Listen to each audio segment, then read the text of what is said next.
Hello students, in this video I am going to solve one problem relating to leasing in the viewpoint of lessee, in that buy or lease decision. Now what do you mean by buy or lease decision?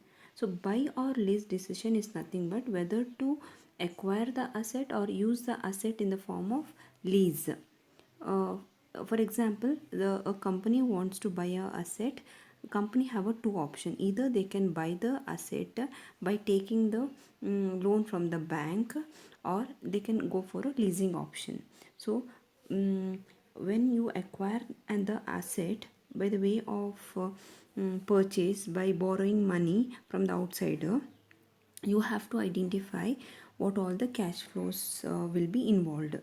On the other hand, if you are acquire the asset under lease, you have to look into what all the cash flows involved in. So under both the alternatives, you have to identify all the possible cash flows. So all cash flows which you have identified have to convert into present value, and then whichever appears more benefit, you can go with it. Identification of cash flow. So when we talk about the present value of cash flow, that means we are discounting the future cash flow to their present values. So this is about the buy or lease decision. Under buy or lease decision, we are taking the present value.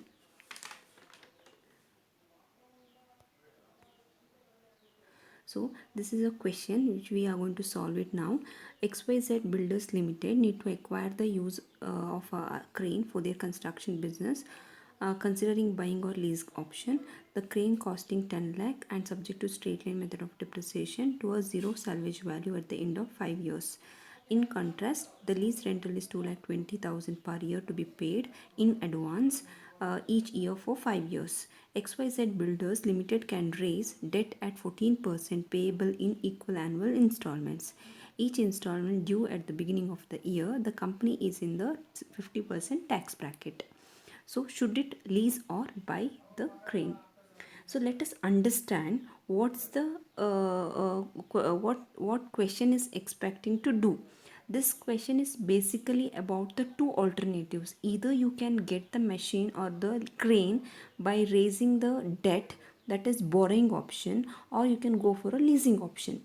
In case company wishes to go for borrowing option and can raise the debt at 14%, interest repayable in equal annual installment, and each installment due at the beginning of the year. Remember, it is each installment would be paid at the beginning of the year. So beginning of the year is same like a down payment. So when you that is a 0 year, that is the zero, the it is a beginning of the year, 0 year. Next, 1 2 3 and 4, total 1 2 3 4 5 installments. So remember students, pay the installment at the beginning of the year. In the case of your in case to purchase the asset, you are taking loan from the outsider. For that loan, you pay the annual installment at the beginning of the year. And in the second alternative is leasing. If company wishes to go about leasing option, then it has to pay 2,20,000 lease rentals per year to be paid in advance. See, it is paid in advance. That means it is again paid at the 0 year. That is a beginning. It is 0 year, 0, 1, 2, 3 and 4. Total 5 installments we have no, you have to pay the lease rentals, that is paid in advance each year for 5 years. Both the cases, payment will be the beginning of the years. And students, please note, again it is depend upon the question. In some cases, both the cash payments will be at the end of the year, or some cases the leasing cash payment made at the beginning, and cash payment of buying would be at the end, or vice versa. Okay, you have to read the question carefully. And when we talk about the zero salvage value, salvage value will be only in the case of borrowing option, you all know it, which is 0. In this question is 0, so you don't have to worry. If suppose the salvage value is given in some amount, so in that case, while calculating the depreciation, you have to deduct the salvage value from the cost of crane or cost of asset. So then the remaining balance value you have to use for calculating the depreciation. But in this case, anyway they've given the 0 salvage value. And the method of depreciation is straight line method. There is one more method, that is WDV method. So here they've clearly mentioned that is straight line method of depreciation. Now let us solve this problem. That is present value of cash outflow under leasing alternative. So lease option,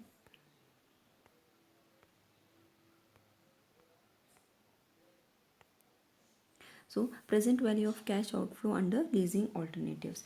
Lease option, if the firm procures the asset on lease basis, then it will have to pay a lease rentals of rupees 2,20,000 in the beginning of each 5 years, which you already seen it in the question.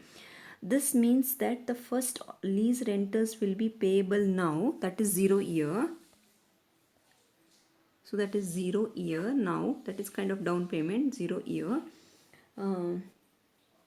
And the others will be payable in the beginning of the years, that is first one, beginning of first year, second year, third year, fourth year. So total 0, 1, 2, 3, 4, so total is 5 years. So these lease rentals will be tax deductible. Very important, please note, this lease payment is always tax deductible. You have to pay the lease rentals every year. This will be taken as allowable expenses as per the tax law. This payment have to associate with the tax shield, that is they are allowed as deduction from the company taxable income, which is result in a decrease in the net tax liability of the company. How? See, this lease rentals we generally take in the P&L account as expenses. When you show this as expenses, your net profit would come down. So when net profit comes down, then it decreases the tax liability. So it is a benefit to the company. So this is nothing but the tax shield. Okay, so these lease rentals will be tax deductible at the end of the year. So remember, this always tax deductible at the end of the year. That means, so 2,20,000 0 years, the first year there is no tax deductible. It starts from 1, 2, so 1, 2, 3, 4 and 5. Always remember, the tax deductible always end of the year, not the beginning, it is the end of the year. So first year there is no tax, so it starts from 1, 2, 3, 4, 4. 5 will be rupees 2,20,000. It's a tax shield of 1,10,000. So net outflow will be rupees 1,10,000 only. However, for year 5 there will be not any cash outflows, but there shall be a tax shield of rupees 1,10,000, resulting in the net cash inflows. So we are deducting this. So this is the present value of cash outflows. I'll repeat, there is a year, we have a table like this. So the first table, year, second is lease rentals, tax shield, cash outflows after tax, present value. Here please note, I have taken present value as 7% because the cost of debt is 14%. After tax it is 7%. So I am taking PVIF as 7% and total. So here the tax shield is 50%, which is given in the question.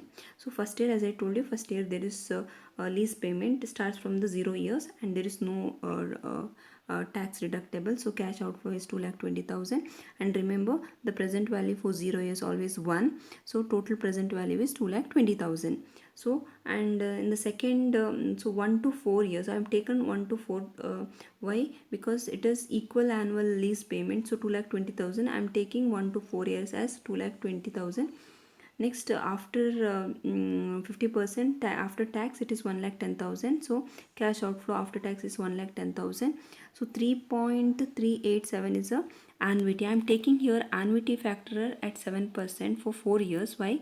Because so whenever equal annual installment of lease rentals or any installment, if it is a equal annual payment, then we generally take the annuity. So we'll check how we have to take the value in the annuity table.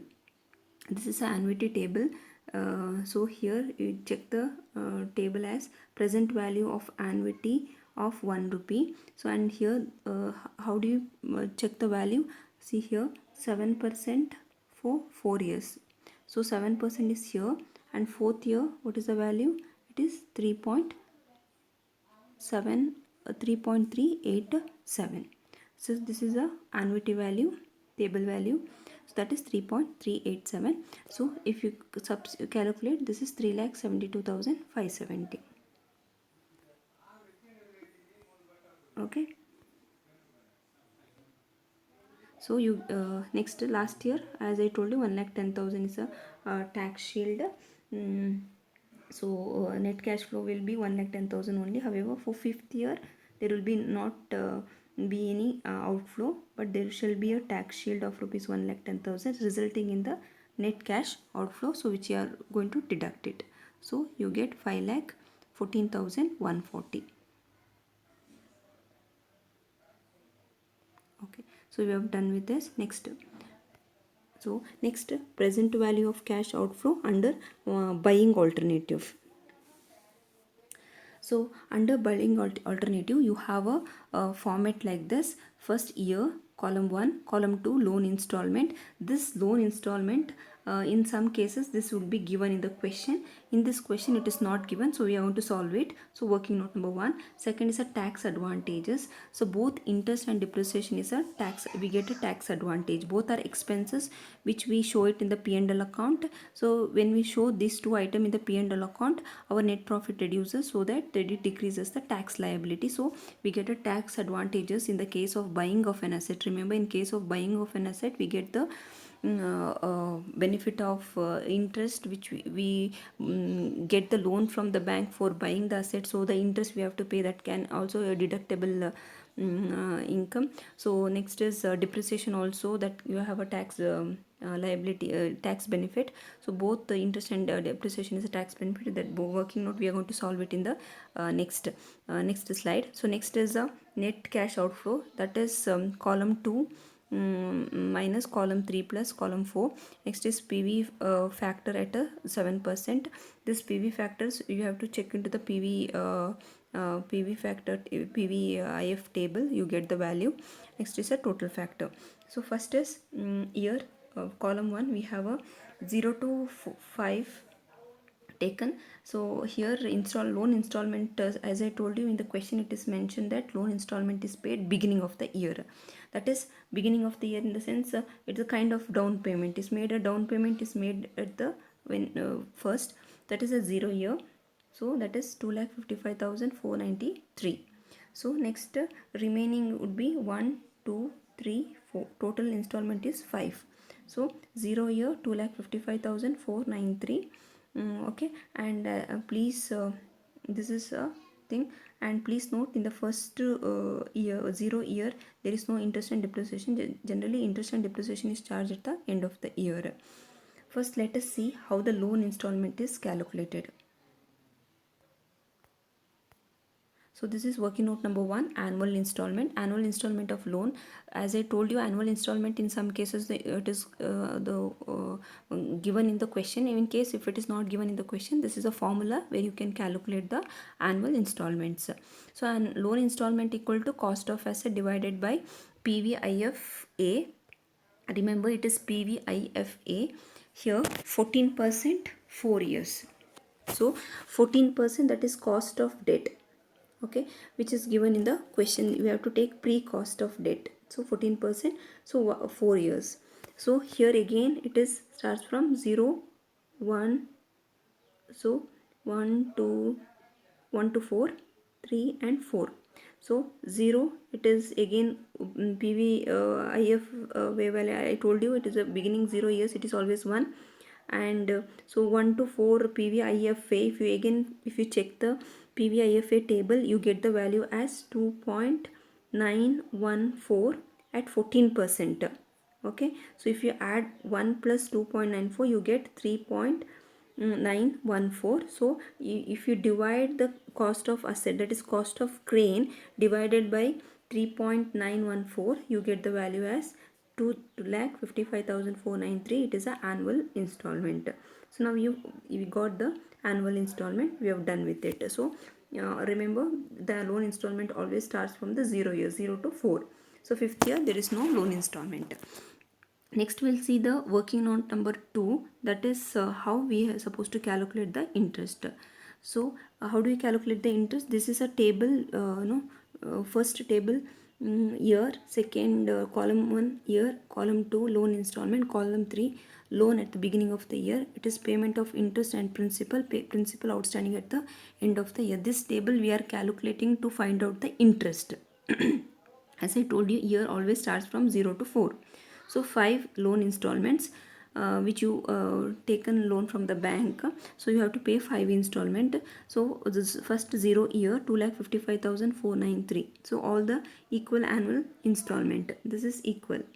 Next, so loan at the beginning of the, what is a loan at the beginning of the year? So every year the loan at the beginning of year it changes, as you can check here.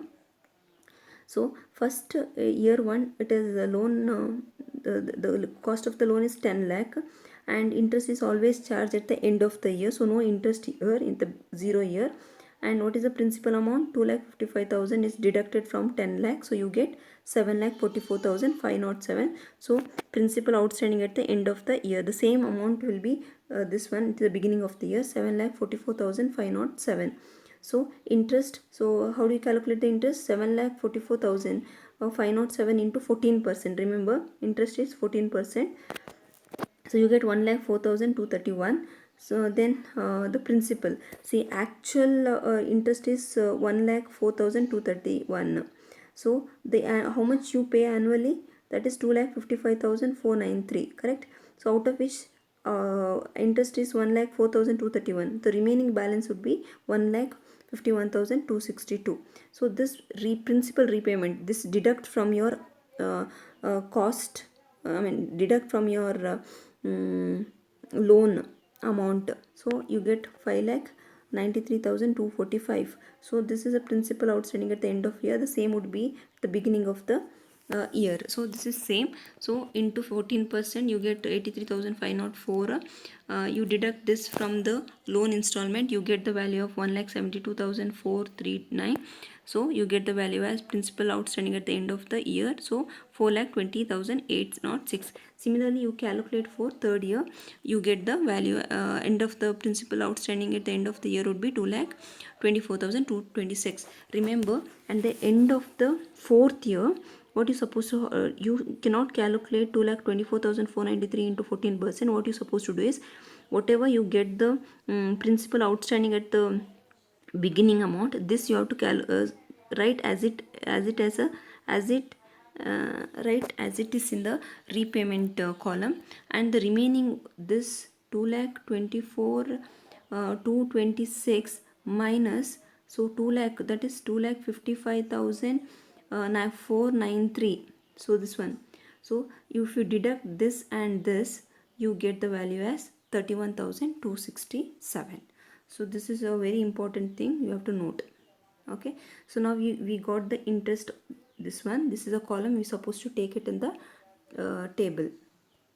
So that is 0 first years, there is no interest. As I told you, there is no interest for the first year, so we have not taken it. It starts from the first it's like 1 2 3 4 5. Okay, so first years there is no interest. So 0 years there is no interest. First years, the interest rate is, interest amount is 1,04,231. it is a interest. So if you take 50% of tax is 50%. So if you take 50%, you get the value of this much. So this is a interest calculation. Okay, we have done with the interest calculation. So okay, so we'll move on to the working note number 3 to calculate the depreciation. How to calculate the depreciation?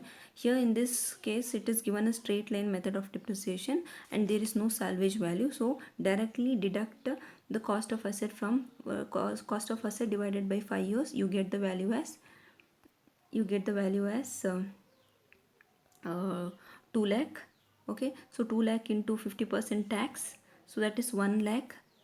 So that 1 lakh is considered here. So 1 lakh we have taken it here. So 1 lakh. So remember, see here, depreciation is generally charged every year. For 5 years it is compulsory, depreciation has to be charged. So 1 2 3 4 years you can take a benefit of depreciation, but 5th year you cannot take a benefit. So this you have to deduct it from the actual total present value. So next, so we've done with the column 1 2 3 4. Next we'll move on to the column 5, that is net cash outflows. Now how do we calculate net cash outflow? This 2,55,493, okay, this you have to deduct from column 3 and column 4. So you get 2 here. Anyway, column 3 and 4 is nil for 0 year, so we take 2,55,493 into, as I remember, present value factor at 0 years always 1. Okay, 1.000, so it is always 1, remember. So you have the total present value for 0 year is 2,55,493, and for first year the again you get the value of 1,03,376. How you got the value? The column 2 minus column 3 plus column 4, you get the value as 1,03,378. So this is a present value factor. Again, this you can find it in the table. So this is a present value table. Please have a look into this. This is a present value table. So we are taking 7%. Okay, 7% for starts from 1 2 3 4. What is the value? This is the value 0. This you have to consider directly to the table.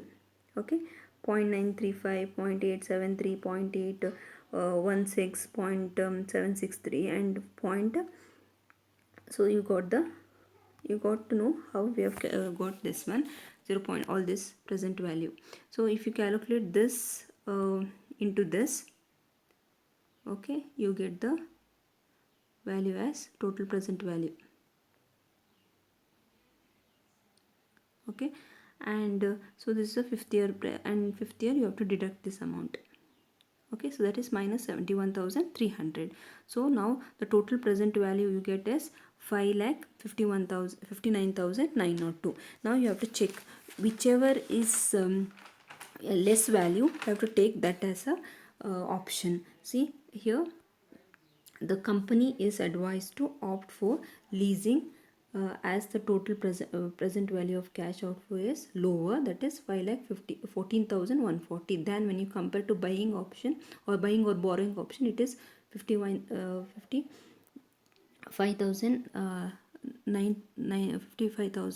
sorry, 5,59,902.